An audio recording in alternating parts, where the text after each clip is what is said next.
Coming up on Mountain News this morning, road work is underway in Whitley County after flooding damage.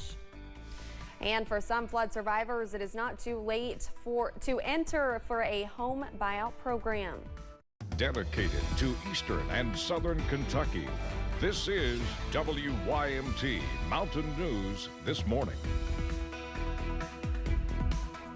Good morning, I'm Olivia Calfee. The time is 6:30 on August 29th. Now let's check in with Chief Forecaster Brandon Robinson for a look at your forecast this morning. And Brandon, obviously we're seeing some showers today, but once we get through this, it looks like we're going to have a pretty nice rest of the week. Yeah, I think so too. I think we're going to be in pretty good shape there as we head out the door this morning. Not out the door this morning, but in the next couple of days we head out the door. But today, look for those rain chances to continue off and on throughout the day. Chances for scattered showers and storms have been going on for the last few hours. Take a look at the last few hours on the satellite and radar. We're going to continue to watch that, and we'll continue to kind of keep you updated on that as we get a little bit deeper into it. But again, the big story today is basically the rain chances around. This is the Mountain Parkway up at the Wolf Powell County line near Slade. They're looking west toward Lexington, and you'll see that not a whole lot of traffic out there this morning, not a whole lot of rain either, but temperature's a little cooler out there. That's one of the coolest spots in the region at 63, followed by 64 in Irvin, and then a couple of 70s down south. The front trying to move through. It's actually, I think, moved through a little bit, but it's trying to bring our temperatures down behind it slowly. And today's breakdown, we're going to only get into the upper 70s today thanks to those rain chances, maybe a few thunderstorms this afternoon. Those chances really go up deeper in the day we get. Olivia? Brandon, thank you. We are following a developing story this morning. Police are investigating an officer-involved shooting in Bell County. It happened Monday in the Bradfordtown community. We are told a Bell County Sheriff's deputy and officers from the Pineville City Police Department were on the scene when it happened. Not many details about the shooting itself were released, but police say 47-year-old Rebecca Caldwell of Lexington was arrested. She was charged with criminal facilitation to commit murder and hindering prosecution or apprehension. Kentucky State Police are in charge of the shooting investigation. We are waiting on more information from them. A man is accused of working with a store employee to steal from the business, then make it look like someone had actually broken in. It happened at the Barberville convenience store in Artemis. Police say employee Janie Bingham closed the store Sunday night, but intentionally left William McDonald inside. McDonald took several items and nearly $700 in cash. Police say he then unlocked the door, left the store, locked the door back, and used a hatchet to break glass, making it look like the store was broken into. Both McDonald and Bingham were arrested and charged with theft by unlawful taking and disposition and second-degree criminal mischief. A 29-year-old woman from Hazard has died after she was reportedly hit by a semi on I-64 in Rowan County. Investigators say Linda Reed was struck by the semi just before 5 yesterday morning as it was traveling east on 64 just before the Moorhead exit. She was pronounced dead at the scene by the Rowan County coroner. Traffic on the interstate was shut down for a short period of time. Labor Day weekend is coming up in just a few days, and it's expected to fill roads across the Commonwealth, but officials want to make sure you celebrate safely. Jessica Umbro has the details.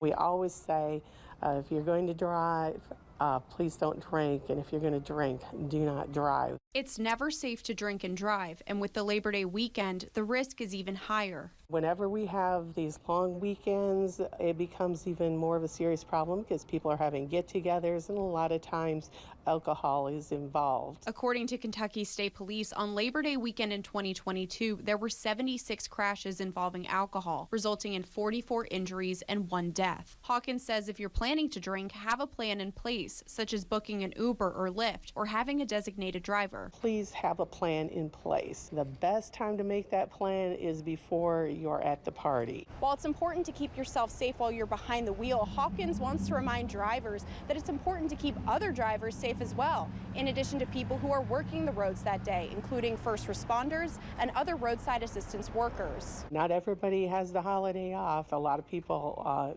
whose occupations involve being roadside. You need to be alert and sober so that you are aware of those construction areas and don't go crashing through, putting those workers' lives in danger as well. Hawkins says no matter how good of a driver you are, driving impaired is a decision that could change more lives than just your own. It's not just your decision, your life. You're actually making decisions that affect a lot of lives. In Lexington, Jessica Umbro, WKYT. The USDA Rural Development is awarding nearly $4.8 million to Wise County, Virginia to improve the Public Service Authority's water system. That announcement came from Congressman Morgan Griffith's office yesterday morning.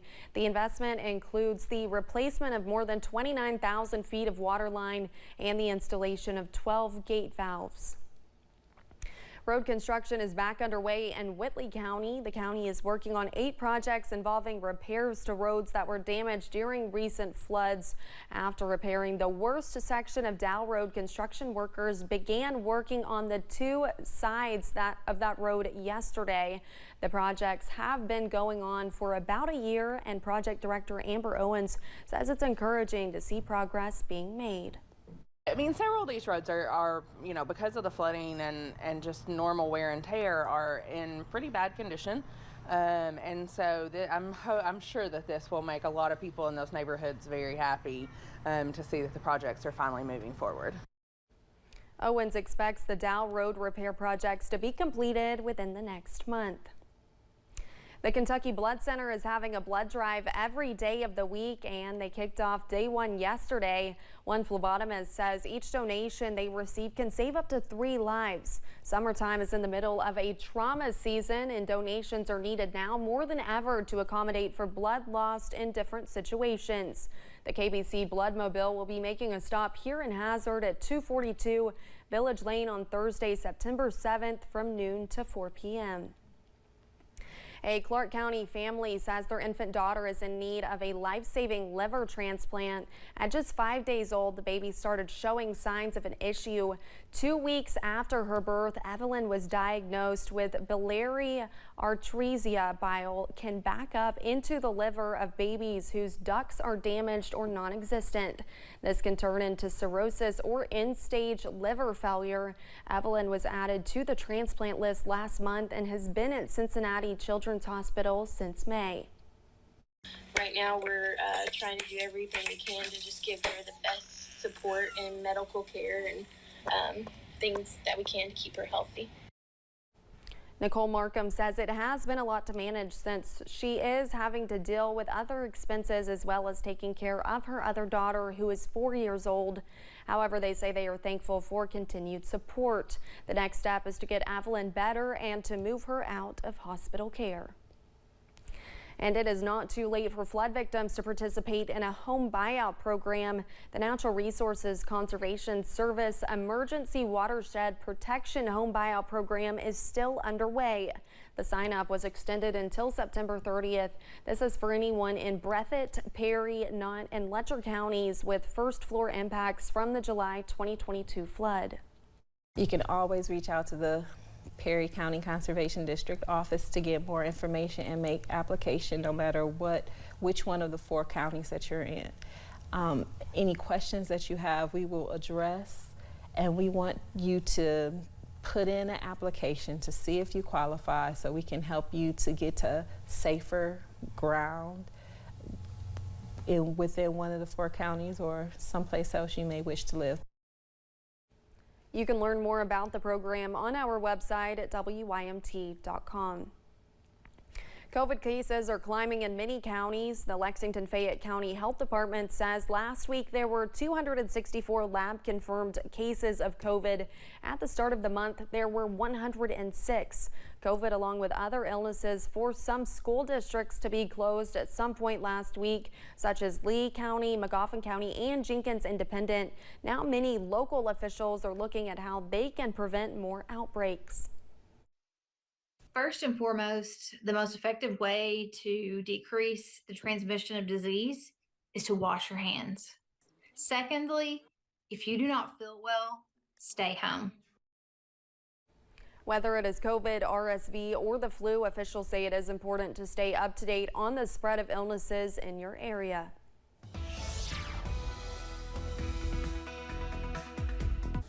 Well, the forecast this morning here at 6:40 as you head out the door, not looking terrible, but a few little spotty showers moving through parts of the region. We're seeing a few more down in parts of East Tennessee, but we'll continue to watch those as we head deeper into the daytime hours. Temperatures out there and conditions, we're looking at mid-60s for a lot of the area. Overcast skies at UVA-wise and not a whole lot of rain over there right now. We did have some rain in Southwest Virginia earlier.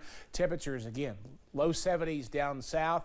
Areas where the front is kind of moving through already into the mid-60s like Ashland and Irvin. But again, a lot of folks up that way still dealing with the possibility for, again, some scattered showers today. We'll continue to deal with that all day long. We might have a few scattered storms in this afternoon. Temperatures will stay in the 70s as that front goes by. And the next couple of days, we are smooth sailing all the way through Labor Day weekend. Olivia? Thanks, Brandon, and thank you for joining us. The time is now 6:40. Still to come on Mountain News this morning. Florida is preparing for a hurricane as some are leaving town for higher ground.